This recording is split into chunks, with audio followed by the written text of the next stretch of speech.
think the washing machine's gonna be a bit loud, but let's just do what we can. All right. Hi, I'm Gabrielle. I like to make a lot of random videos about book-related content and whatever is interesting me at the time. And I've recently been thinking a lot about my Kindle, and so I thought I would go ahead and share some thoughts on whether I think a Kindle is worth it, and really just sharing with you whether it stands the test of time or not. Now, I have owned 2 Kindles in my life. I think it was the very first one with the whole keypad of buttons and the side buttons to advance the pages, and I loved that one. I had it when I was younger though, I think maybe 11 or 12, and I think I had water damage to it, and so that one broke, wasn't able to use it anymore.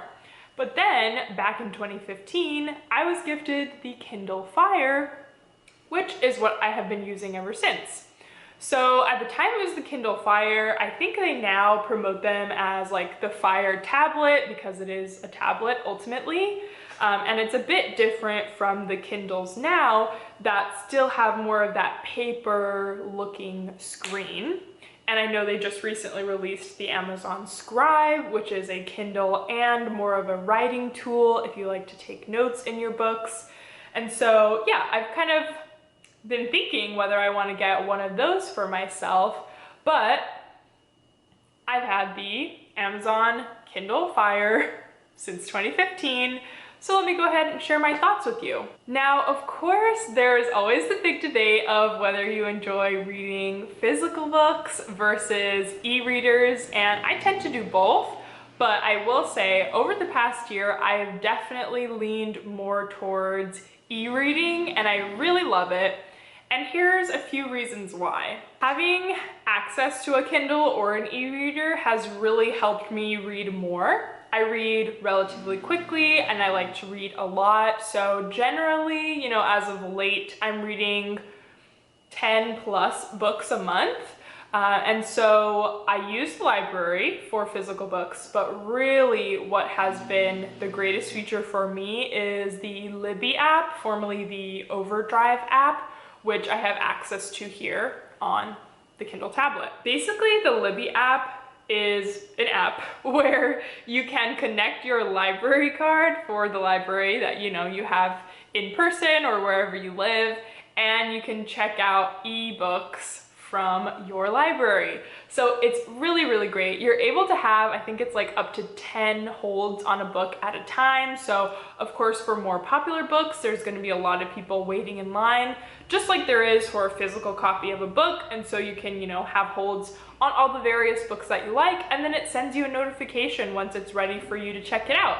And then usually the range for me is you're able to check it out for either 14 days up to 21 days. So it's really great to have a lot of books ready, a lot of books on hold, and then, like I said, you have a few options to read at the time when they're ready to be checked out. It may not focus, but if you're able to see here, I have different holds for a few books. It'll say how many people are in line in front of me and approximately when I'll be receiving the book.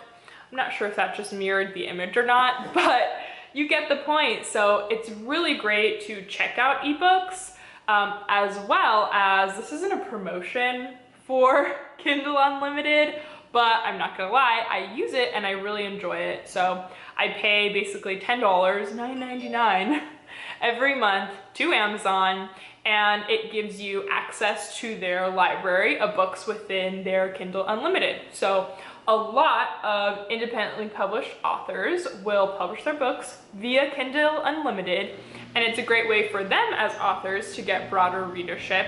And for readers, it gives you access to a really wide range of books that oftentimes you wouldn't know about in the library, because the library is, traditionally published books. And I will say for the library near me, it's also a small library. So they really don't have, a lot of the books that you'll see promoted on social media, or just a lot of books in general. It's very small. So having access to the full library via the Libby app, as well as all of these independently published books, as well as traditionally published books, via Kindle Unlimited is really, really great. Now, with all that being said, those apps aren't exclusive to a Kindle, and ultimately a lot of the benefits of a Kindle or an e-reader aren't exclusive to those readers. I know there's a lot of brands, there's like the Nook, the Kobo, the something else, there's a lot of e-readers. But basically, like, if you have any tablet, you can download the Kindle app and use it as an e-reader. And I have found that with a smaller device, it's usually better because then you're able to, you know, carry it around with you easier than maybe like a large iPad would be. But you can really transfer any, you know, any tablet you have can be made into an e-reader by downloading the Kindle app or Libby app. One of my favorite features for using an e-reader, which is really why I've leaned more towards e-reading over physical books, is the ability that it has to have interoperability between the apps. So what I mean by that is, for example, when you're reading a book, you know, via Kindle, if you highlight or take notes on a certain line or paragraph of text, it'll then save into my Goodreads account because I have connected them. You don't have to use just Goodreads. I know there's like Storygraph and other apps that will also connect. I use Goodreads for this example, that's what I'll say. But I love being able to look back on the words and the lines that stood out to me, especially from my favorite stories, and just look back on them and feel a little bit of what I felt in the moment when I read them. Like, I can't even describe to you, there's like no better feeling than like rereading the words that you loved the most. And you know, you don't have to reread or scroll through a whole physical book to find it because you just have it there in your highlighted, you know, notes section. I absolutely love that feature. And I will say, you don't even actually have to have it connected to Goodreads. Like when you're highlighting a book, there's a section that says My Notebook. And so you'll be able to see all the highlights that you have right in the book itself. As I alluded to, there are quite a few different types of Kindles that have been released at this point, and I'm not sure if the one I have is even considered a Kindle anymore. Like I said, at the time it was promoted as an Amazon Kindle Fire tablet, but now I think it would just be sold as a tablet on their site because it differentiates itself from the others by being, you know, that tablet screen, is it LED, whatever it's called, versus the more paper-esque screen. And part of the reasons why I'm contemplating switching is because since I read so much, and I've tended to lean towards more of an e-reader, I've noticed that this kind of, you know, hurts my eyes due to the additional screen time. I spend basically all day on a computer working. I work totally from my computer. If I have any work calls, it's via my computer since I work from home. So it's either, you know, Zoom email or something. It's always on the computer. So then when I'm going in my relaxation time to read, I'm then going to another computer, basically.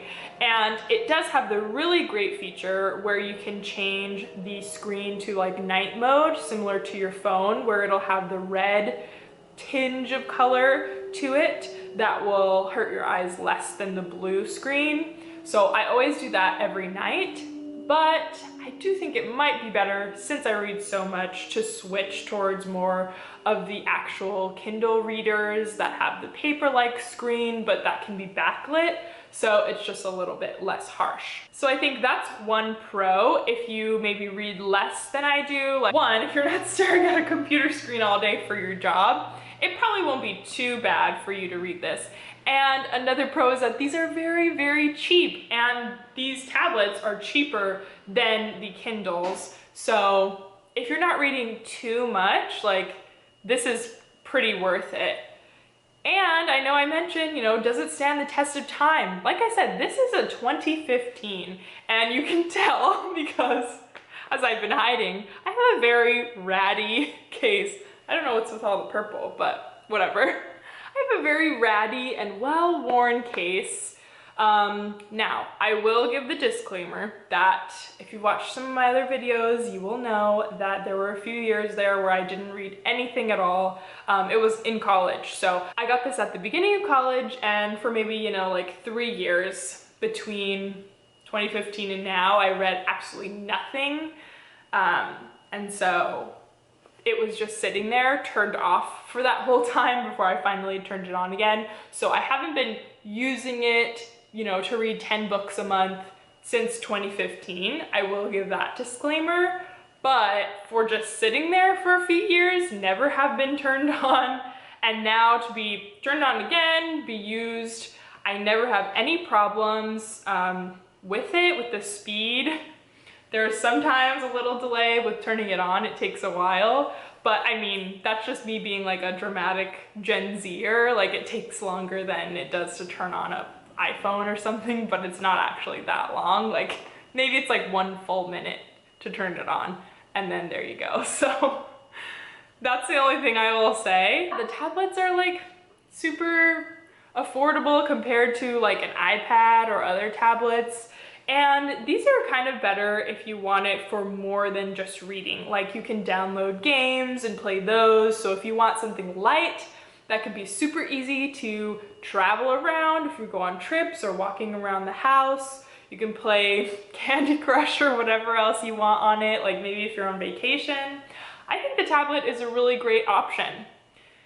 Like I said, I'm leaning towards potentially getting a more actual Kindle purely reader because I do only use this for reading, and I want something that'll hurt my eyes less, as I've noticed my screen time over the past few years of working from home really wearing on me. So that's pretty much it. I think that's all I can think of. I mean, ultimately they're great. And I don't think that's totally exclusive to Amazon's e-readers. I think there are a lot of other great options out there. So definitely do some research to weigh the pros and cons. But in terms of comparing the original Kindle that I had to this one, to the different specs that I'm seeing for more recent iterations of it, it really is great if you read, even if you're reading 1 book a month. Honestly, like it's so portable, so lightweight. And for the tablet specifically, it's relatively affordable compared to what's out there. So if you have any questions about the Fire tablet, let me know, or questions about the original Kindle, I'll see what I can remember. Though I do remember I didn't really prefer the buttons that much, so I do look forward to having more of a touch screen when I get one of the newer ones. Yeah, I hope that's helpful. I think there's obviously pros and cons to reading physical versus e-copies of books, but I love the option to do both. And so yeah, if you're a voracious reader, definitely check it out. Like I said, leave any comments that you have down below. I will do my best to answer them. And if you are a convert to more e-reading over physical copies, let me know what really did it for you, what convinced you. That's all. Thanks for tuning in. I hope this was helpful. I'll see you in another video very soon. Bye.